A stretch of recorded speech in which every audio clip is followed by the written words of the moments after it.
Muy bien, oremos. Querido Señor, esta tarde o esta mañana para mí, tarde, noche para mis hermanos en otros lugares, queremos agradecerte de corazón, Padre, que podemos reunirnos, podemos planear, Señor, y envisionar cosas que deseamos hacer allá para tu obra. Y Señor, queremos alabar tu nombre porque a pesar de que hemos sido pecadores, rebeldes, tú, Señor, estás tan interesados en usarnos, Señor, como instrumentos para alcanzar a los que no te conocen. Gracias, Padre, por tu palabra, que nos das como un don tan maravilloso para conocerte. Gracias por el Espíritu Santo que nos guía a la verdad. Gracias por Jesús, Señor, que murió por nosotros, que pagó, Señor, la pena más cara, su propia vida, para poder rescatarnos del hoyo del pecado.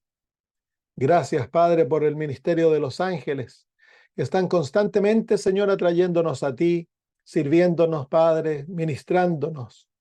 Gracias, Señor. Gracias por el don de la camaradería cristiana, Señor, el amor que existe entre nosotros como hijos tuyos. Gracias por tu iglesia, Padre, que a pesar de que es defectuosa, tú la amas y es la niña de tus ojos. Querido Señor, en estos momentos como estudiantes, como niños, nos venimos ante tu presencia, para que tú seas el que nos enseñes, nos guíes en la verdad, que tú nos des un corazón dispuesto, Señor, a obedecer, a caminar de acuerdo a la luz que tenemos, Señor.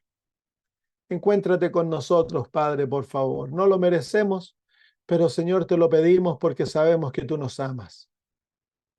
Ven, Señor, a nuestra presencia, que podamos sentirte hablando a nuestro corazón y que nuestro corazón se abra como una flor, Señor, al sol. Hacia ti, Señor, lo pedimos por Jesús. Amén. Muy bien, vamos a comenzar ahora una serie de estudios en cuanto al remanente, el espíritu de profecía, las verdades que nos identifican para fortalecer nuestra fe en lo que somos como pueblo. Así que vamos a ir al libro de Apocalipsis, capítulo 12.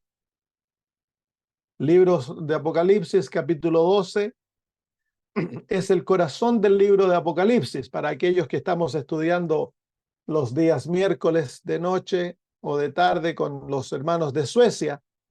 Nos damos cuenta de que el capítulo 12 de Apocalipsis es el corazón del libro de Apocalipsis y es el capítulo que nos introduce a la gran controversia, a la batalla entre el bien y el mal. Nos muestra el agente que Dios usa en la tierra para luchar contra las fuerzas del mal. Y luego nos muestra dónde la batalla comenzó y cómo esta batalla se ha extendido a la tierra y cómo Satanás ha perseguido a la iglesia. Es el capítulo 12 que nos introduce también a la existencia de un pueblo en las últimas horas de este mundo, un pueblo que Satanás odia y que anhela con todo el corazón destruir. Vamos a estudiar eso hoy. Para algunos de ustedes va a ser materia de repaso, para otros va a ser un descubrimiento nuevo. Muy bien, apareció en el cielo una gran señal. Una mujer vestida del sol con la luna debajo de sus pies y sobre su cabeza una corona de 2 estrellas. Y estando encinta clamaba con dolores de parto en la angustia del alumbramiento. También apareció otra señal en el cielo, y aquí un gran dragón escarlata que tenía 7 cabezas y 10 cuernos, y en sus cabezas 7 diademas. Y su cola arrastraba la tercera parte de las estrellas del cielo, y las arrojó sobre la tierra, y el dragón se paró frente a la mujer que estaba para dar a luz, a fin de devorar a su hijo tan pronto como naciese. Y ella dio a luz un hijo varón, que regirá para de hierro a todas las naciones. Y su hijo fue arrebatado para Dios, para su trono. Y la mujer huyó al desierto, donde tiene lugar preparado por Dios para que allí la sustenten por 1260 días. Después hubo una gran batalla en el cielo. Miguel y sus ángeles luchaban contra el dragón, luchaba el dragón y sus ángeles, pero no prevalecieron ni se dio ya el lugar para ellos en el cielo. Y fue lanzado fuera el gran dragón, la serpiente antigua, que se llama Diablo y Satanás, el cual engaña al mundo entero, fue arrojado a la tierra, y sus ángeles fueron arrojados con él. Entonces oí una gran voz en el cielo que decía: ahora ha venido la salvación, el poder y el reino de nuestro Dios y la autoridad de su Cristo, porque ha sido lanzado fuera el acusador de nuestros hermanos, el que los acusaba delante de nuestro Dios día y noche. Y ellos le han vencido por medio de la sangre del Cordero y de la palabra del testimonio de ellos, y menospreciaron sus vidas hasta la muerte. Por lo cual, alegraos, cielos, y los que moráis en ellos. Ay de los moradores de la tierra y del mar, porque el diablo ha descendido a vosotros con gran ira, sabiendo que tiene poco tiempo. Y cuando vio el dragón que había sido arrojado a la tierra, persiguió a la mujer que había dado a luz al hijo varón. Y se le dieron a la mujer las dos alas de la gran águila, para que volase delante de la serpiente al desierto, a su lugar, donde es sustentada por un tiempo y tiempos y la mitad de un tiempo. Y la serpiente arrojó de su boca tras la mujer agua, como un río, para que fuese arrastrada por el río. Pero la tierra ayudó a la mujer, pues la tierra abrió su boca y tragó el río que el dragón había echado de su boca. Entonces el dragón se llenó de ira contra la mujer y se fue a hacer guerra contra el resto de la descendencia de ella, los que guardan los mandamientos de Dios y tienen el testimonio de Jesucristo. Muy bien, entonces el capítulo 12 nos introduce abiertamente a una mujer que es perseguida. En el versículo 1 dice: apareció en el cielo una gran señal, una mujer vestida del sol, con la luna debajo de sus pies y sobre su cabeza una corona de 12 estrellas. Aquí se identifica a la mujer. ¿Quién es la mujer? En la profecía, la mujer muestra a la iglesia. Una mujer pura es una iglesia pura, una iglesia que tiene una fe pura. Una mujer, una prostituta es una mujer que ha corrompido su fe, sus creencias han sido tergiversadas y han sido unidas a creencias paganas. Y encontramos a ambas mujeres en el libro de Apocalipsis. En el capítulo 17 encontramos a la gran prostituta que tiene un cáliz sobre el cual tiene vino y le da a beber este vino a todas las naciones de la tierra. Y el vino es las abominaciones que esta mujer enseña, que esta iglesia enseña. Entonces el capítulo 12 nos muestra a la mujer, a la iglesia de Dios, a la iglesia de Cristo que tiene una fe pura. En el capítulo 25 de Mateo encontramos a un grupo similar. Mateo 25 se nos muestra, dice en el versículo 1: entonces el reino de los cielos será semejante a 10 vírgenes, que tomando sus lámparas salieron a recibir al esposo. Entonces son vírgenes, representa la iglesia de Cristo. En los últimos días son vírgenes. ¿Por qué son vírgenes? Porque poseen una fe pura, una fe que no ha sido tergiversada, que no ha sido unida a enseñanzas paganas. Muy bien, entonces en el capítulo 12, el versículo 1, vemos a la mujer. ¿Y cuándo vemos a esta mujer? Vemos a la iglesia de Cristo. ¿Cuándo? Recuérdense que la profecía siempre tiene que ver con tiempo y comienza en un punto y paulatinamente se mueve en cada declaración, se mueve en tiempo hacia adelante, hacia el fin de todas las cosas. Y el capítulo 2 es lo mismo. Hemos de identificar que en qué momento de la historia Juan ve a la iglesia de Cristo. Entonces dice, apareció en el cielo una gran señal, una mujer vestida del sol con la luna debajo de sus pies y sobre su cabeza una corona de 2 estrellas. Y estando encinta clamaba con dolores de parto en la angustia del alumbramiento. Cuando entonces aquí ve el apóstol Juan, ve a la mujer al momento que va a dar a luz a Cristo Jesús.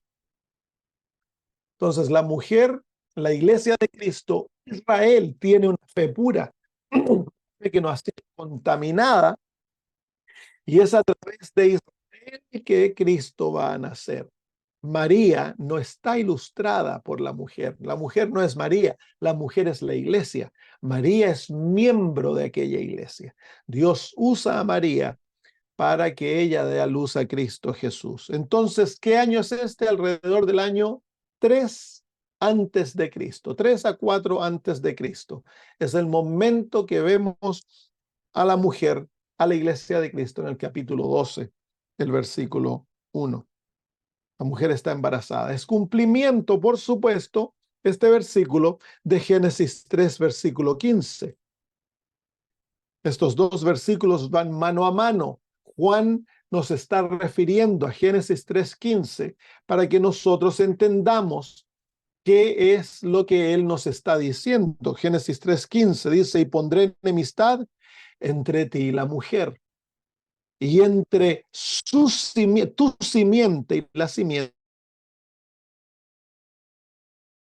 herirás en el calcañar. Entonces, al entender esta profecía, nos damos cuenta que el dragón de Apocalipsis capítulo 12 está tan deseoso de destruir a aquel niño que la mujer va a dar a luz. Entonces, el capítulo 3, versículo 15, es la primera profecía, la primera promesa dada por Dios en las Sagradas Escrituras, y nos muestra el advenimiento del Mesías, del Salvador, a través de la mujer. Este texto también nos indica que a pesar de que Adán y Eva habían caído, Dios iba a intervenir en la experiencia humana para ofrecer salvación, y que aquellos que recibiesen la oferta de salvación llegarían a ser parte de la mujer. La mujer son todos aquellos que aceptan a Cristo como su Salvador y se someten a la autoridad divina para vivir una vida de obediencia por amor a Cristo. Entonces esa es la mujer. Son aquellos que han sido rescatados del mundo, y a través de ella va a venir una simiente. Y la simiente de la mujer no son muchos. Los muchos son los que conforman la mujer. La simiente de la mujer es uno solo. Dice, o en el original, él te herirá en la cabeza. Así que la simiente de la mujer, el niño de la mujer, la descendencia de la mujer, es un varón que va a venir, y cuando él venga a través de la iglesia, va a destruir a Satanás. El versículo 15 nos muestra también que Satanás tiene una simiente. ¿Quiénes son las simientes de Satanás? Son todos los seres humanos que no aceptan la oferta de la salvación. Cristo Jesús dijo, vosotros sois hijos de vuestro padre el diablo. Así que todo ser humano naturalmente nace bajo el reino de Satanás, y a no ser que aceptemos consciente e inteligentemente la oferta de la salvación y aceptar a Cristo como nuestro Salvador, somos simientes del enemigo. Entonces, si se dan cuenta que los elementos de Génesis 3:15 son los mismos elementos de Apocalipsis capítulo 12. Una mujer que está embarazada y va a dar luz a su simiente. Y la simiente, si vamos a Apocalipsis 12, es un varón. En el versículo 5 dice, y ella dio a luz un hijo varón que regirá con vara de hierro, capítulo 12 de Apocalipsis, versículo 5. Y ella dio a luz un hijo varón que regirá con vara de hierro a todas las naciones, y su hijo fue arrebatado para Dios y para su trono. Entonces, los elementos son lo mismo. En otras palabras, Juan nos está mostrando a través de la profecía el cumplimiento de Génesis capítulo 3, versículo 15. Vamos de vuelta al versículo 1 entonces. Apareció en el cielo una gran señal, un gran milagro. ¿Por qué en el cielo y por qué es un milagro? La mujer se encuentra en el cielo, si se dan cuenta, y ella es un gran milagro. En las Sagradas Escrituras, la iglesia es una entidad celestial, no es una entidad terrenal. Está conformada por seres humanos, pero está conformada por seres humanos que han sido redimidos y han llegado a ser hijos de Dios, ciudadanos del reino de los cielos. Así que la iglesia, por naturaleza, es una extensión del reino de Dios en la tierra. La iglesia es la representante del reino de Dios en la tierra. Nosotros somos hijos de Dios. Nosotros ya no somos hijos de Satanás. No hemos nacido de Dios. Ya no somos nacidos de carne y sangre, dice la Biblia en Juan capítulo 1, versículo 12. Somos nuevas criaturas, lo viejo pasó, dice el apóstol Pablo en 2 de Corintios 5, 17. Hemos sido renacidos, hemos nacido del Espíritu y por lo tanto pertenecemos al reino de Dios. Como el apóstol Pablo le dice a los colosenses,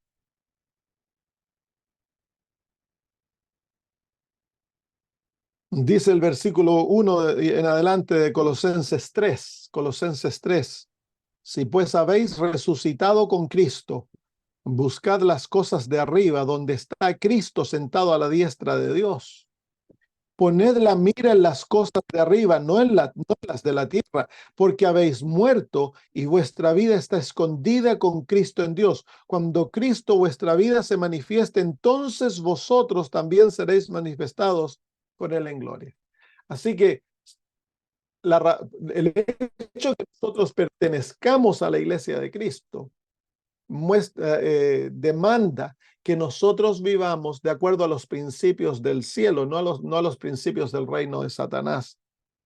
Así que es una gran señal porque la mujer, y aparece en el cielo porque la mujer es una entidad celestial. Cada vez en el libro de Apocalipsis que vemos a la iglesia siempre está en el cielo. Apocalipsis capítulo 7, Apocalipsis capítulo 14, Apocalipsis capítulo 15, nos muestra a la iglesia siempre en el cielo, porque la iglesia es una entidad celestial. Entonces, la mujer se encuentra en el cielo, pero también ella se encuentra en el cielo porque ella es la luz del mundo. Si se dan cuenta, la mujer está vestida con el sol, está parada sobre la luna y sobre su cabeza hay 12 estrellas, tiene una corona de 12 estrellas. Entonces la mujer es la luz del mundo, la mujer literalmente es la luz espiritual del mundo. Jesús le dijo eso a sus discípulos en Mateo capítulo 5. Versículos 14 al 16. Vosotros sois la luz del mundo. Una ciudad asentada sobre un monte no se puede esconder, ni se enciende una luz y se pone debajo de un almud, sino sobre el candelero y alumbra a todos los que están en casa. Así alumbre vuestra luz delante de los hombres, para que vean vuestras buenas obras, y glorifiquen a vuestro Padre que está en los cielos. Así que la mujer literalmente es la luz del mundo. Cristo Jesús dice, yo soy la luz del mundo, pero cuando Cristo ascendió a los cielos, dejó a su iglesia para que lo represente y por lo tanto la iglesia es la luz del mundo. La iglesia es la embajadora de Cristo en la tierra. La iglesia ha de representar a Cristo en la tierra y por lo tanto la iglesia es la luz del mundo. Entonces, Apocalipsis capítulo 12 nos presenta a la mujer en los cielos porque ella es una entidad celestial y está en los cielos porque ella es la luz del mundo. Todos los astros, los cuerpos que dan luz sobre la tierra se encuentran en el cielo. El sol, la luna y las estrellas. Son astros celestiales, como los llamamos. Entonces, el propósito de la iglesia, entonces, es dar luz al mundo. La única razón por la cual la iglesia existe es para dar luz al mundo. Y en lo opuesto, si Satanás pudiese destruir la iglesia, entonces este mundo quedaría en absoluta oscuridad. Ocurriría lo mismo de que si pudiésemos apagar el sol, la luna se apague inmediatamente y la luz de las estrellas es tan tenue que la oscuridad sería absoluta en la tierra. Vosotros sois la luz del mundo, nos dice el Señor.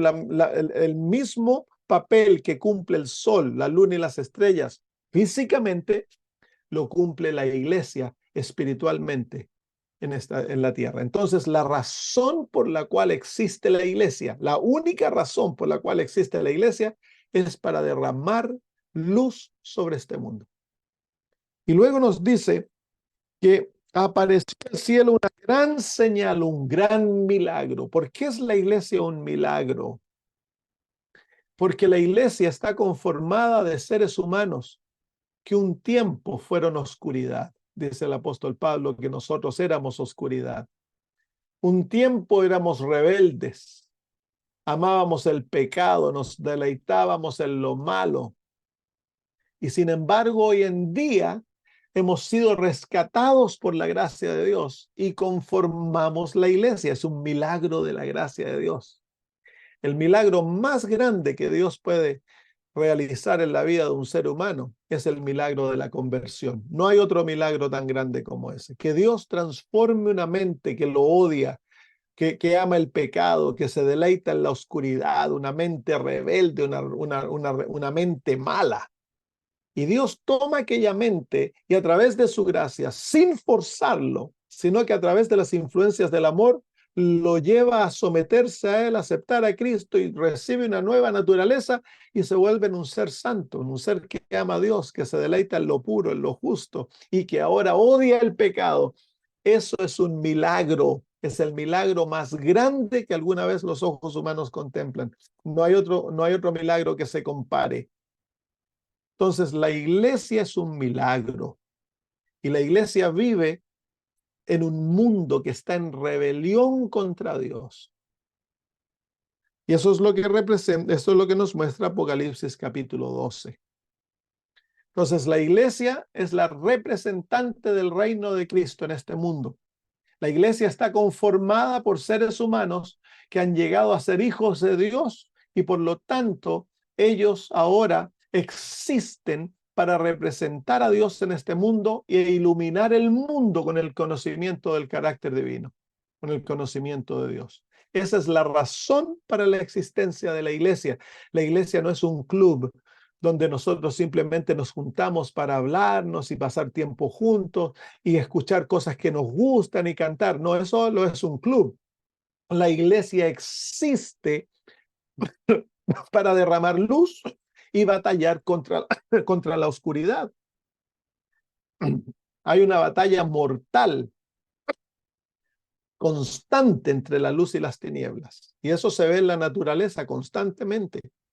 En la mañana, cuando el sol comienza a salir en el horizonte, ¿qué comienza a ocurrir con las tinieblas, con la oscuridad? Comienza a retraerse, comienza, ¿cómo se llama?, a alejarse y a medida que el sol se levanta, la oscuridad eventualmente desaparece y cuando el sol está en su pináculo, a las 12 del día, no hay oscuridad. El sol ha destruido la influencia de la oscuridad. Pero ¿qué pasa a medida que el sol comienza a ponerse en el horizonte? La oscuridad comienza a ganar el terreno que el sol había iluminado. Y la naturaleza nos ilustra que la iglesia se encuentra en una batalla mortal. Es una batalla del todo por el todo. La iglesia es la luz del mundo y Satanás está buscando llenar al mundo de oscuridad en todo sentido de la palabra. Entonces, el propósito de la iglesia es batallar contra el reino de Satanás, conquistar las tinieblas, conquistar el reino del enemigo a través del derramamiento de luz. Es por eso que el Señor Todos los instrumentos que encontramos en el capítulo 12, versículo 1, dados a la iglesia, son instrumentos de luz. El sol, la luna y las estrellas. Son las armas de su batalla. La iglesia por naturaleza es un ejército espiritual. La iglesia por naturaleza es una organización misionera. Todo aquel que nace en el reino de Dios es un misionero, nace como un misionero, dice el espíritu de profecía. Esa es la única razón por la cual existimos. Si como iglesia dejamos de cumplir nuestro objetivo, dejamos de tener razón para existir. Todas nuestras doctrinas, todas nuestras prácticas, todo lo que poseemos, Dios lo ha otorgado con un propósito. Y es el propósito de hacernos luz. ¿Y cuál es el propósito de hacernos luz? Que entonces destruyamos las tinieblas. ¿Y cuán lejos ha de llegar la influencia de la iglesia? Entonces el Señor Jesús dijo que debíamos ir y hacer discípulos de todas las naciones.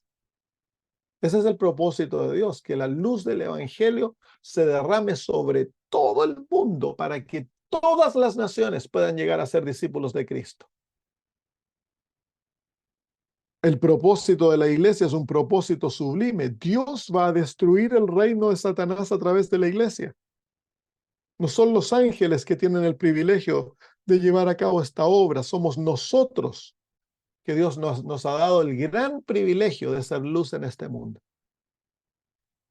A veces perdemos tanto el tiempo en las iglesias, pasamos discutiendo, peleándonos, mirándonos los unos a los otros, criticando, apuntando el dedo, fijándonos en los errores de los líderes y nos desanimamos y todas esas cosas que ocurren cuando si mantuviésemos el objetivo de nuestra existencia claro en nuestras mentes y todo lo que hiciese la iglesia tiene el objetivo de alcanzar al perdido, derramar la luz, nos ahorraríamos tantos dolores de cabeza.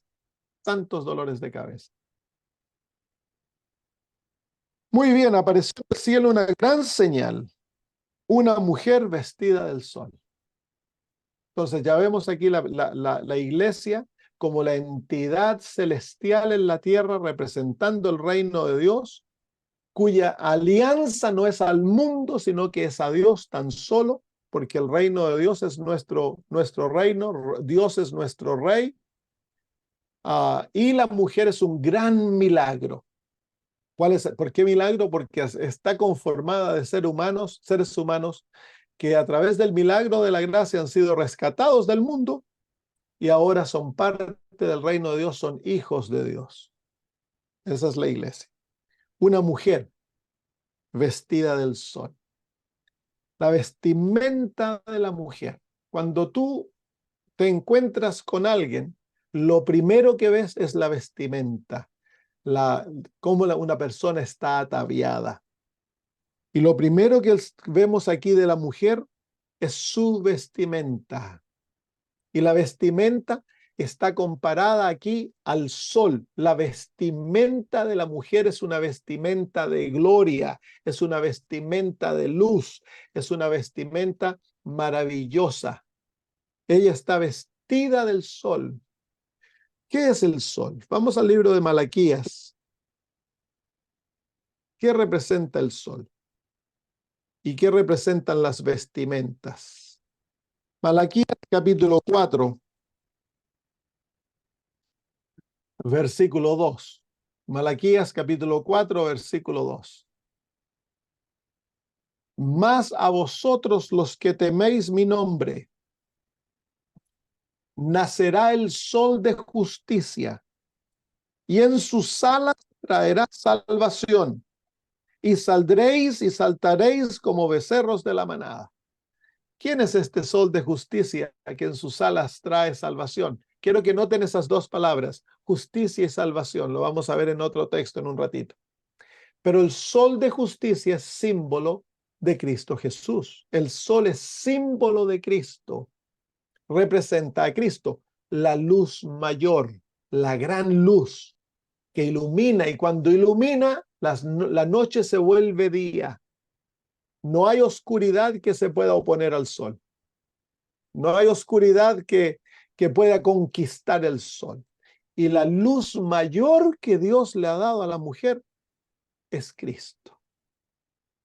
En otras palabras, la vestidura de la mujer es Cristo Jesús, su justicia.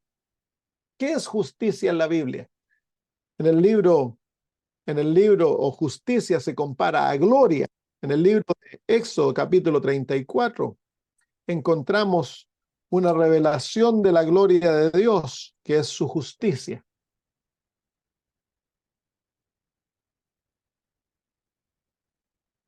Capítulo 33, primero, versículo 18. Él entonces dijo, Moisés está hablando con Dios, te ruego que me muestres tu gloria. Y le respondió, yo haré pasar todo mi bien delante de tu rostro y proclamaré el nombre de Jehová delante de ti. Y tendré misericordia del que tendré misericordia y seré clemente con el que seré clemente. Entonces, el nombre, la gloria y la bondad de Dios es lo mismo, es su carácter. Y la justicia de Dios es exactamente lo mismo. El sol de justicia, el sol tiene una gloria, es su luz. Esa gloria representa el carácter de Dios, el nombre de Dios, quién Dios es. Entonces el sol de justicia en el cual la mujer está ataviada es la justicia de Cristo, es el carácter de Cristo, es quien Cristo es. Ella está cubierta en Jesús. La luz que ella irradia al mundo es el carácter maravilloso de Cristo Jesús, que es el carácter de Dios. Entonces dice ahí que el sol de justicia nacerá y en sus alas traerá salvación.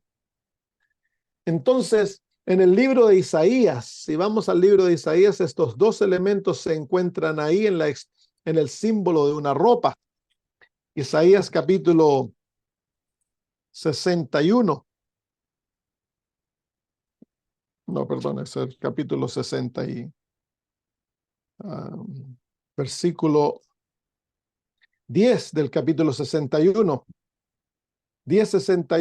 Capítulo 61, versículo 10 dice, en gran manera me gozaré en Jehová. Mi alma se alegrará en mi Dios, porque me vistió con vestiduras de salvación.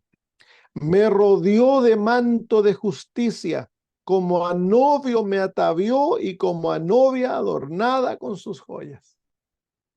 Entonces, el atavío de la iglesia, la ropa de la iglesia es la experiencia de la salvación que trae sobre nosotros el rico don de la justicia de Cristo, el carácter de Cristo Jesús.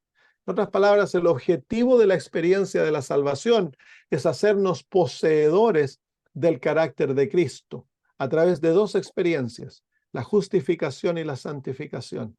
La justicia imputada, que es la experiencia cuando a través de la fe Dios me otorga como un don todo lo que Cristo es, toda su experiencia, toda su victoria, toda su hermosura me es otorgada a mí como un don y Dios me trata que yo tengo el carácter de Cristo. Yo soy considerado justo ante Dios. Y luego a través de la experiencia de la santificación, Dios a través por fe me enseña a vivir en aquella experiencia, me enseña a ser santo, desarrolla en mí las cualidades del carácter de Cristo Jesús.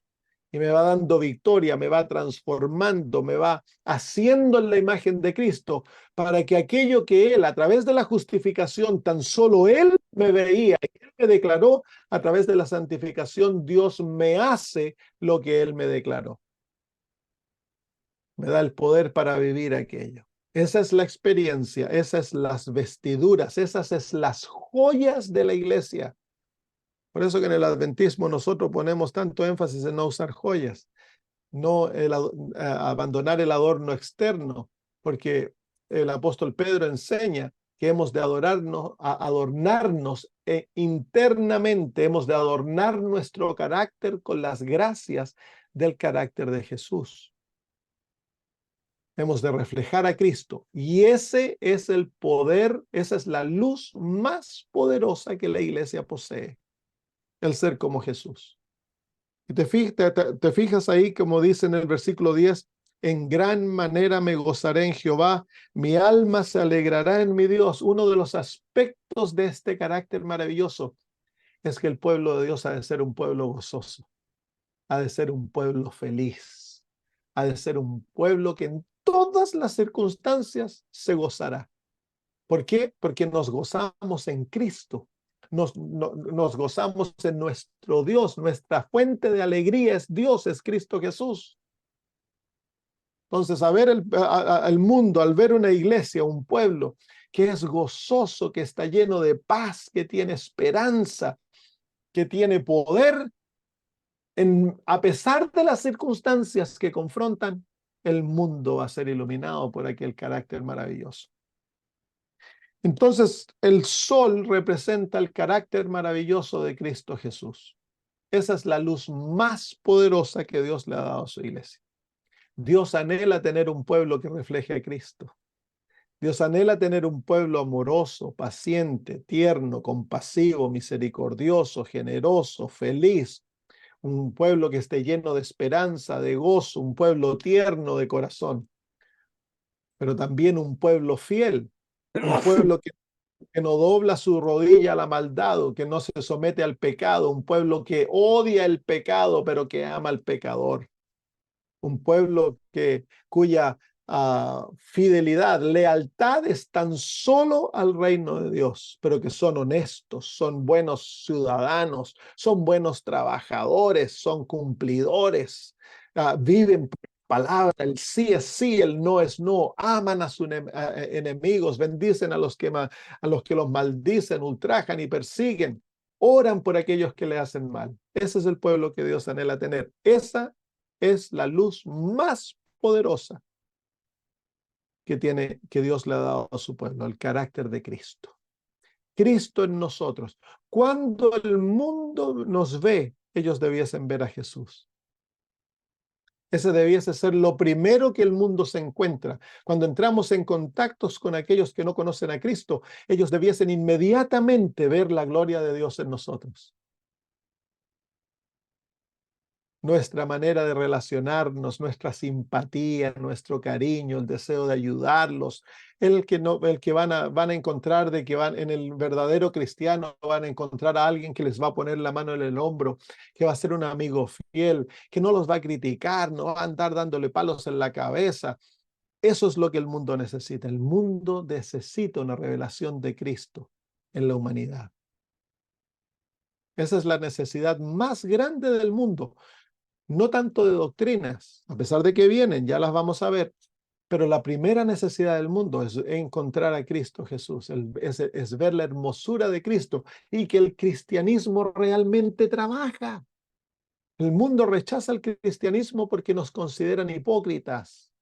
Nunca han visto a Jesús. En la iglesia adventista, en el mundo desarrollado, 3 de cada 10, no, ¿cómo? De todos los matrimonios, 1 de cada 3 se divorcian. Imagínense, entonces, ¿qué tenemos que ofrecerle al mundo? Si no podemos amarnos en el hogar y tener un hogar feliz, entonces el evangelio no tiene poder. ¿Qué sacamos de hablar doctrinas cuando yo soy incapaz de amar a mi esposa, ser paciente con mis hijos, disciplinarlos con amor como Dios y tener un hogar bien formado? La hermana Guay dice que la representación más poderosa que se le puede dar al mundo es un hogar bien formado, porque es en el hogar donde es difícil ser cristiano.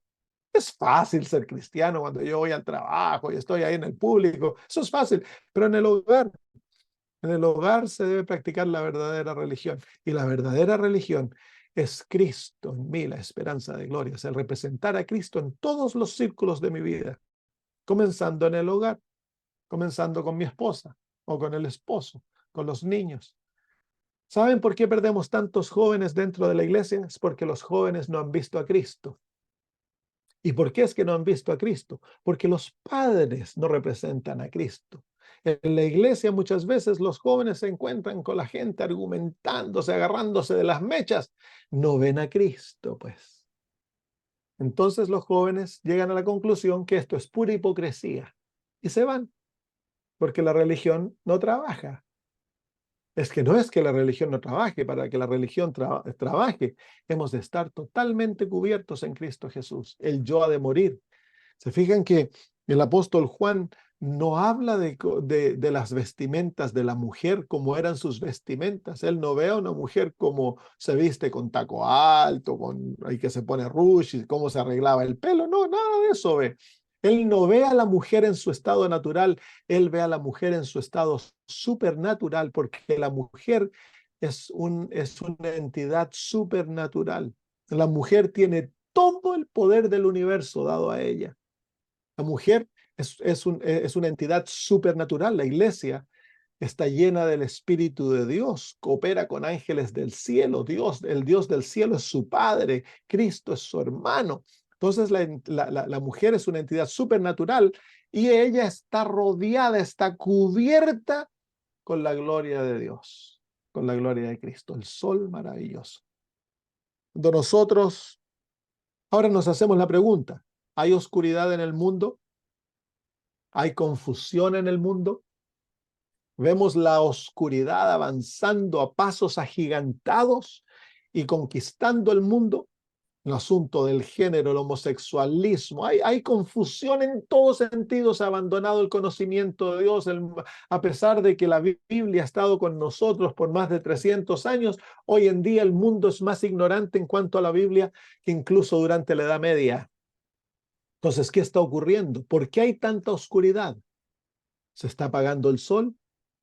Es porque la iglesia no está cumpliendo su labor de ser Cristo en el mundo. No está cumpliendo su labor de ser la luz del mundo. La única razón por la cual la oscuridad puede existir es cuando no hay luz. Se ha definido la oscuridad como la ausencia de la luz. La oscuridad tan solo puede existir en la ausencia de la luz. Y espiritualmente, la iglesia es la luz del mundo. Tú y yo somos la luz del mundo. Así que no hay que echarle la culpa por lo que está ocurriendo a los políticos. No hay que echarle la culpa a las universidades, a pesar de que están siendo usados como instrumentos de Satanás. La razón por la cual hay tanta oscuridad en el mundo es porque tú y yo no estamos brillando nuestra luz como debiese brillar.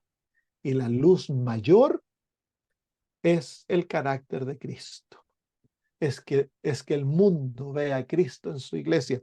Se nos dice, la Biblia nos presenta en Apocalipsis 18, que la iglesia va a cumplir esa labor y que el mundo va a ser iluminado por la gloria de Dios, por el carácter de Dios.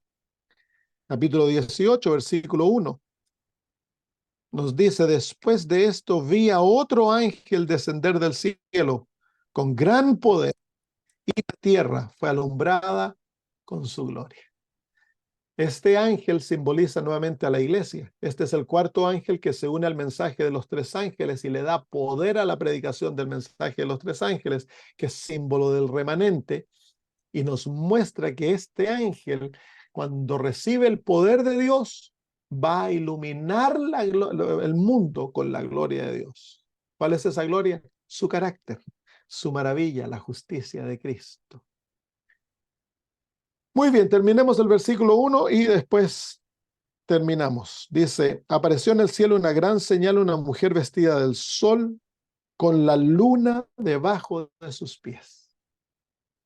¿Qué es la luna? Dice que la luna es un testigo. El libro de Salmos lo llama el testigo fiel en los cielos. ¿De quién testifica la luna? ¿De quién nos habla la luna? La luna no tiene luz propia. La luna refleja la luz de alguien, refleja la luz del sol. Es por eso que la luna es el testigo. La luna es el testigo del sol. Entonces la luna testifica en el medio de la oscuridad, cuando la luna refleja una luz tenue sobre el mundo, pero saca el poder de las tinieblas. La luna testifica cuando tú y yo no podemos ver el sol, nos recuerda de que hay sol. Porque si no hubiese sol, la luna no brillaría. La luna no tiene poder para brillar por sí misma. Entonces, el primer objetivo de la luna es reflejar la luz del sol. Ella refleja la luz del sol. Y el Señor Jesús nos dice de que vosotros escudriñáis las escrituras porque a vosotros os parece que en ellas tenéis la vida eterna. Pero ellas, las escrituras, son las que dan testimonio de mí. Entonces, la Biblia, las escrituras, es la luna espiritual. Y la mujer está de pie sobre la luna. Dice con la luna debajo de sus pies. Ella está parada sobre la luna. La luna es el fundamento de la iglesia. La Biblia, las Sagradas Escrituras, son el fundamento de la iglesia. Son las escrituras, como dice el apóstol Pablo, de los apóstoles y de los profetas. Es el fundamento de la iglesia. ¿Por qué? Porque las escrituras, las enseñanzas de los apóstoles y los profetas testifican de Jesús. El propósito de las Sagradas Escrituras es revelarnos a Cristo Jesús.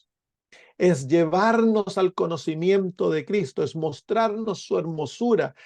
Y esa es la segunda luz que tiene la luna. Pero no es una luz por sí misma, es una luz que tan solo tiene valor cuando el sol existe. Si tú y yo tomamos las escrituras sin un corazón convertido donde Cristo vive, la Biblia nos puede destruir, nos va a hacer fanáticos, dictadores, nos va a hacer extremistas. Y causa el tomar las enseñanzas de la Biblia sin que Cristo domine el corazón, vuelve al ser humano como los fariseos. Entonces Dios desea que las Sagradas Escrituras sean el fundamento de la iglesia, pero que sea el fundamento de la iglesia en el contexto de la luz de Cristo Jesús. Las Sagradas Escrituras, nosotros hemos de reconocer en este mundo a ninguna otra autoridad, pero la autoridad de Dios es la Biblia. La Biblia es la autoridad suprema. En los escritos de los profetas y de los apóstoles es la autoridad suprema. Y en esta autoridad nosotros incluimos los escritos de Elena de White porque ella es una profeta. Tiene un papel distinto a las Sagradas Escrituras, pero su autoridad es la misma que la autoridad de la Biblia. ¿Por qué? Porque ella habla por Dios, es un profeta, pues. Entonces, la luna es la Biblia, y para el pueblo adventista es la Biblia en conjunto con el espíritu de profecía. El propósito de Elena de White es apuntarnos a la Biblia, llevarnos al conocimiento de las Sagradas Escrituras como la luz mayor. Entonces aquí encontramos que la iglesia no ha de reconocer ninguna otra autoridad que se oponga o que sobrepase la autoridad de las Sagradas Escrituras, ya sea la ciencia, ya sean los gobiernos o incluso la autoridad que es usurpada por líderes de la iglesia que se opongan a las enseñanzas de la Biblia. Apago, viejo. Ha de ser rechazada. No hemos de reconocer enseñanza que se oponga a la Biblia, prácticas que se opongan a lo que dice las Sagradas Escrituras. Para todo nuestras prácticas, enseñanzas, creencias, hemos de tener una así dice Jehová, porque es la autoridad máxima en la Biblia, en el universo. La Biblia es la autoridad máxima en el mundo y la iglesia está construida sobre la Biblia, está de pie sobre la Biblia. Por lo tanto, nosotros hemos de predicar la palabra de Dios. Hemos de predicar las enseñanzas de la Biblia. Hemos de llevar al mundo la Biblia, las Sagradas Escrituras, pero ha de ser llevada nuevamente en el contexto de un carácter justo. de una vida justa, un carácter y una vida que refleja a Cristo Jesús. Un carácter que está lleno de amor, un carácter que está con ternura, un carácter fiel, un carácter obediente, en el cual en las manos de aquella persona se encuentran las Sagradas Escrituras. La Biblia va a ser como una espada de dos filos. Tristemente, hoy en día, dentro de nuestras iglesias, tendemos a escuchar tantas cosas que no están de acuerdo a la Biblia. Queremos que nos entretengan en la iglesia. Queremos que los cultos sean entretenidos, que vayamos, la pasemos bien, que hayan colores, se muestren películas o que el culto sea, ¿cómo se llama?, despampanante. Pero esa no es la razón por la cual vamos al culto. La razón del culto es el estudio de las Sagradas Escrituras para nosotros descubrir la voluntad de Dios para nuestras vidas y alinear nuestra vida de acuerdo a la voluntad de Dios. Ese es el propósito del culto. El propósito máximo del culto es escuchar lo que Dios nos dice a través de su palabra. Y por lo tanto, la Biblia ha de ser el centro del culto. Es por eso que en la iglesia adventista, al culto, en el culto matutino, e incluso en la escuela sabática, ¿qué es lo que hacemos? El centro es la Biblia, y en el culto matutino, la hora del culto, lo que se estudia es las Sagradas Escrituras, y le damos un tiempo, el tiempo necesario. No se pone límites al estudio de la Biblia. Pero vas a iglesias liberales, te dan 15 minutos. 10 minutos. En iglesias anglicanas aquí te dan 15 minutos para la presentación de la Biblia. Y el resto está lleno de música y cosas bonitas. Es lindo cantar, hemos de escuchar partes especiales, pero no hemos de retraer el tiempo que le corresponde a la Biblia. La palabra de Dios ha de ocupar el tiempo máximo. Y no hemos de ir a la iglesia apurados. No hemos de ir a la iglesia esperando que termine a cierta hora porque yo tengo que hacer otras cosas. Hemos de ir a la iglesia abiertos para escuchar la palabra de Dios. Debemos llevar cuaderno y lápiz o una tableta y tomar apunte de lo que se dice para cuando vayamos de vuelta a casa, estudiar si era correcto o no, si está de acuerdo a la Biblia, a la palabra de Dios. La palabra de Dios es la autoridad suprema. No se reconoce a pastores ni líderes como autoridad suprema en la iglesia adventista. En la iglesia adventista la autoridad suprema es la autoridad de las Sagradas Escrituras, y la iglesia, actuando de acuerdo a la autoridad de la Biblia, recibe aquella autoridad para ponerla en práctica.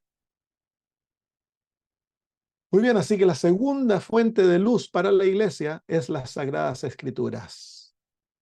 Pero en el contexto de que las Sagradas Escrituras, el propósito de ella es reflejar el carácter de Cristo, es mostrar a Cristo, su hermosura.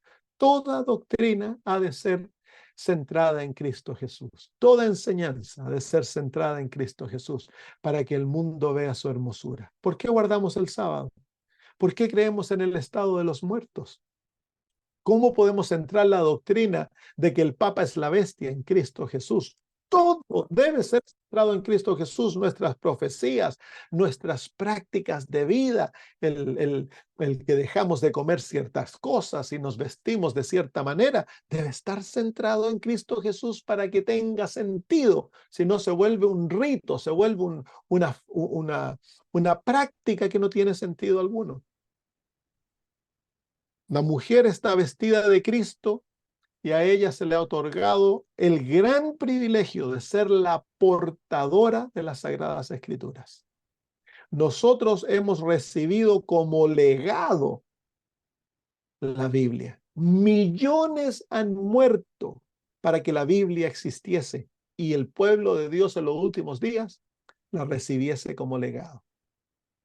Entonces hemos de amar las Sagradas Escrituras, hemos de estudiarla, hemos de memorizarla, hemos de vivir de acuerdo a sus principios, porque es un legado divino, es el don, aparte de Cristo Jesús, la Biblia es el don más grande otorgado a la iglesia.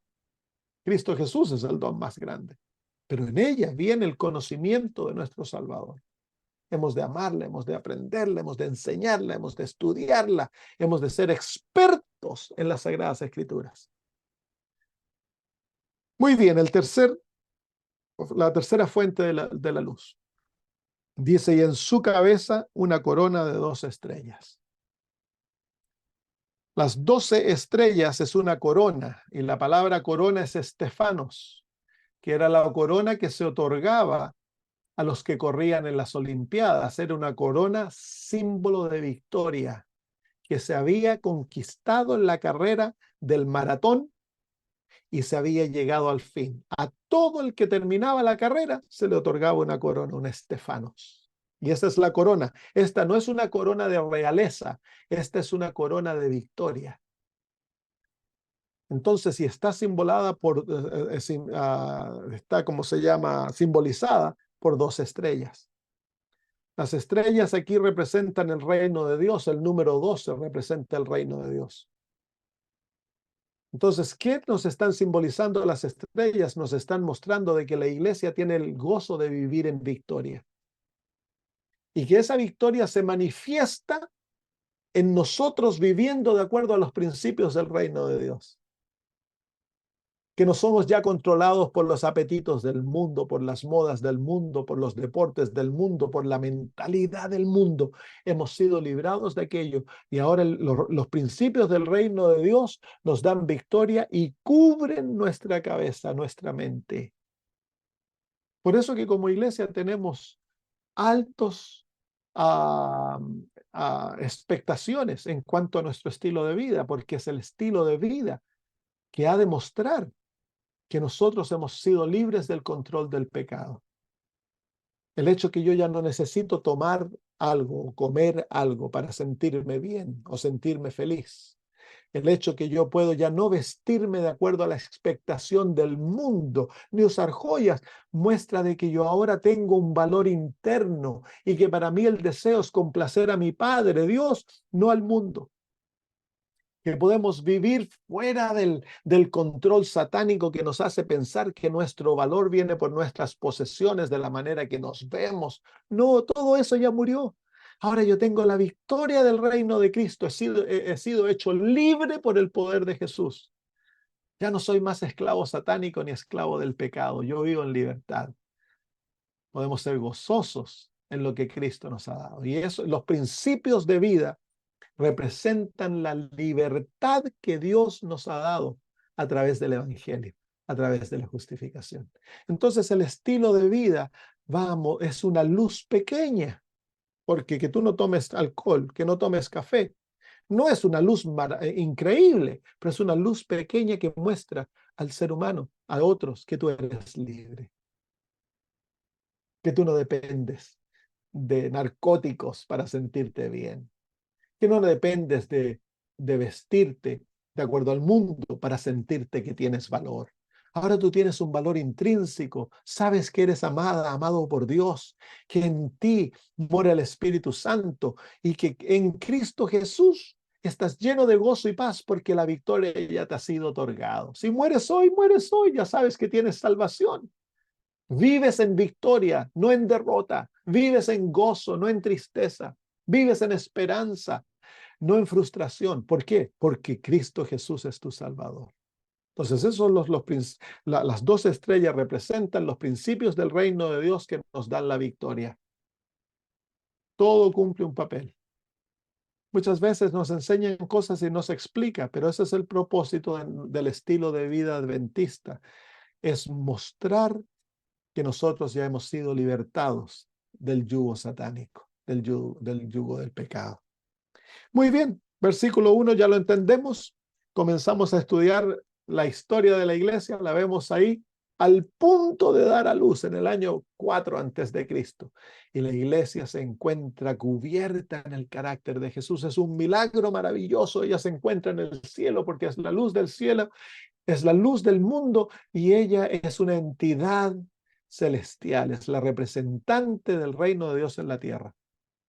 A ella se le ha dado el carácter de Cristo como la luz máxima, las sagradas escrituras como su autoridad, su fundamento, y los grandes principios de vida del reino de Dios han sido dados como señal de su victoria. Ella vive en victoria, vive en luz. Ella es la luz del mundo. Eso somos, tú y yo. Muy bien, ¿hay alguna pregunta por ahí, hermanos? No, que habían mandado un mensaje, no sabía si era pregunta.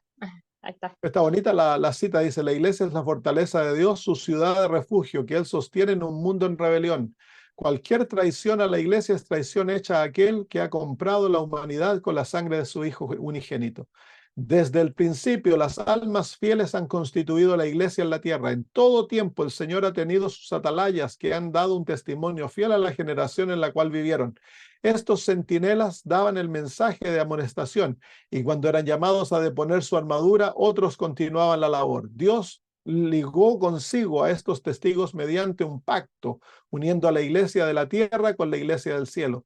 Él ha enviado a sus ángeles para ministrar a su iglesia y las puertas del infierno no han podido prevalecer contra su pueblo. Qué linda cita.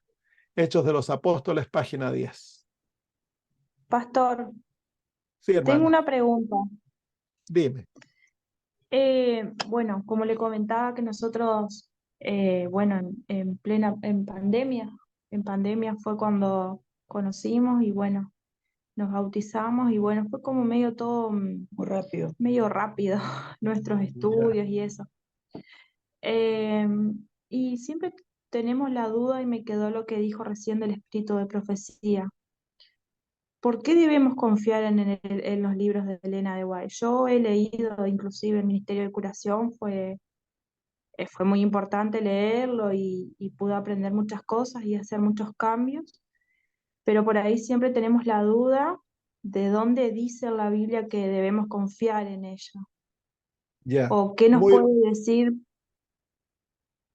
Sí, sigue. ¿qué nos puede decir usted al respecto como para que nosotros estemos seguros, nos dé esa seguridad, esa certeza de poder confiar en los libros? Ya. Muy buena pregunta, Noelia. Vamos a estudiar esto más adelante en esta serie. Vamos a ver ¿cómo se puede decir? Las razones por las cuales nosotros creemos que Elena de White es una verdadera profeta.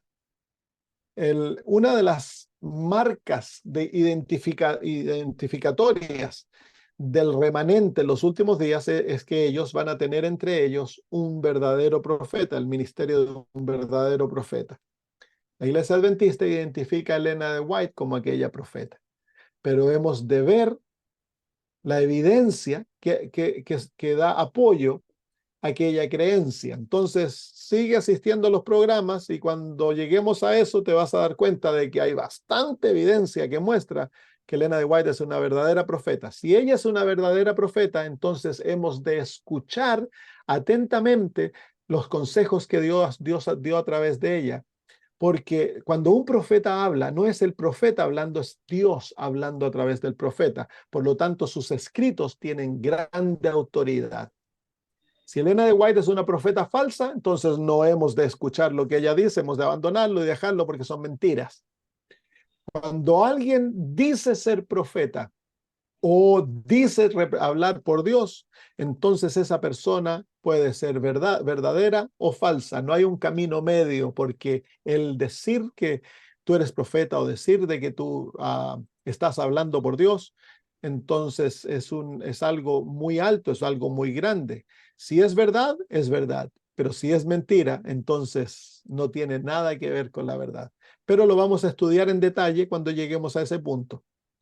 Muy bien, muchas gracias. Y, o sea, me surgía la duda más que nada también, yo cuando leo y bueno, por ahí me surgía mucho la duda en el tema de consumir cualquier tipo de carne. Y he preguntado Sí, a algunas personas dentro de la iglesia y yo le decía, porque yo lo leí ahí, o sea, yo lo estoy leyendo y dice que no. Y después leí otro y decía que no. Y les decía, entonces... ¿Por qué siempre tenía la duda, yo decía, ¿por qué la siguen consumiendo? ¿Qué pasa? ¿Es mentira lo que dice? Entonces, como que la duda, no puedo creer en ella, puedo creer, me decían, y no me sabían dar una respuesta. Entonces, como que claro. decía yo, entonces no voy a leer los libros porque, o sea, me interesa o sea, es como que yo necesitaba de esos libros, pero después no lo entendía, pero ahí estoy en Bueno, eso todavía. muy, O sea, mira, ahí tú te das cuenta una cosa. En lo que tú has visto está la gran batalla entre la práctica del conocimiento que tenemos. Cuando tú aprendes algo, ya sea en la Biblia o en el espíritu de profecía, no te detengas a preguntarle a los que no están obedeciendo el por qué no lo haces. Tu deber es obedecer lo que Dios ha mostrado y ser compasivo con aquellos que no lo están obedeciendo, con aquellos que no están viviendo de acuerdo a lo que debiesen vivir. No te detengas a criticar, a apuntar el dedo. No, tú preocúpate cuando lo leas y aprendes algo, a poner tu voluntad en obedecer lo que Dios ha dicho, porque ese es Claro el que deber de cada uno de nosotros. Claro, lo que yo apuntaba sobre lo que me pasaba es cuando estuvimos en un estudio, en uno de estos estudios bíblicos medio rapiditos, que había uno de los chicos que nos estaba dando, que estaba preparándose para recibirse de pastor, dice, no, ¿cómo era que dijo? Que había que comer todo lo que la mamá de él le había enseñado a comer todo lo que se ponía en la mesa y que Ya, había que comer y que él no creía mucho en eso de Elena. Entonces, claro, o sea, si nos estaba enseñando a nosotros. claro, Entonces, por ahí, o sea, es como que siempre tenía esa duda, pero bueno, por algo estamos acá y estamos claro. como Noelia, ahora ¿tú has leído aprendiendo. el librito El Camino a Cristo? No, Ya, no lo tengo. toma primero ese libro y léelo. Y pone en práctica las cosas que aprendes ahí y ve si te va a ayudar a la vida cristiana, si te va a hacer amar a Cristo Jesús, la Biblia. Léelo, si te va a crear en ti un deseo de orar y conocer a Dios. Ese es el primer Listo. librito, léelo. Segundo libro, toma y lee El deseado de todas las gentes. Y Ujú, ve ese lo qué tengo. hace en tu corazón el leer El deseado de todas las gentes. ¿Ya? Ujú, listo, gracias. De nada. Muy bien, oremos entonces y terminamos. Querido Señor, cuán lindo ha sido ver que tú tienes una iglesia en el mundo, que tú tienes, Señor, a hijos tuyos que has redimido del pecado y nos has llamado a ser luz, la luz del mundo. Oh, querido Padre, queremos pedir de que nos des tal experiencia con Jesús, que nos haga estar vestidos del sol, de su gloria, Señor, para que otros vean la hermosura de Jesús en nosotros. Haznos amar la Biblia, Señor, y vivir de acuerdo a los escritos de los apóstoles y los profetas. Haznos, Señor, caminar de acuerdo a la luz que ella derrama sobre nuestros pies y llevar esa luz a otros en el contexto de una vida hermosa, Señor, en Jesús. Y Padre, permite que los principios de vida que nos has otorgado a través de tu palabra muestren al mundo que ya no necesitamos ser esclavos del pecado, de la moda, Señor, de los apetitos, sino que Cristo en nosotros ha destruido la esclavitud y que hoy somos libres, somos gozosos, Señor. Tenemos paz en el alma, tenemos gozo, esperanza, Señor, y nos remontamos con esperanza a aquel día glorioso cuando Cristo venga, donde la iglesia de la tierra se va a unir físicamente a la iglesia del cielo por siempre. Y así, Señor, nunca más estaremos separados. Gracias, Padre. Bendice a cada uno de nosotros y que hoy escojamos ser luz, Señor. En el hogar, haz que la esposa sea luz para su esposo, sus hijos, que el papá sea luz para la esposa, los hijos, Señor. Que la luz del cielo refulja en cada hogar, en cada vida, Señor. Y de esa manera otros puedan ver qué lindo es ser adventistas, Señor. Gracias, en el nombre de Jesús. Amén. Un abrazo para todos. Muchas gracias, Chao, pastor. chao. Nos Nos vemos el vemos. próximo Gracias. lunes. Gracias, Chao. bendiciones. Chao, pastor, cuídese que esté bien. Bendiciones para todos.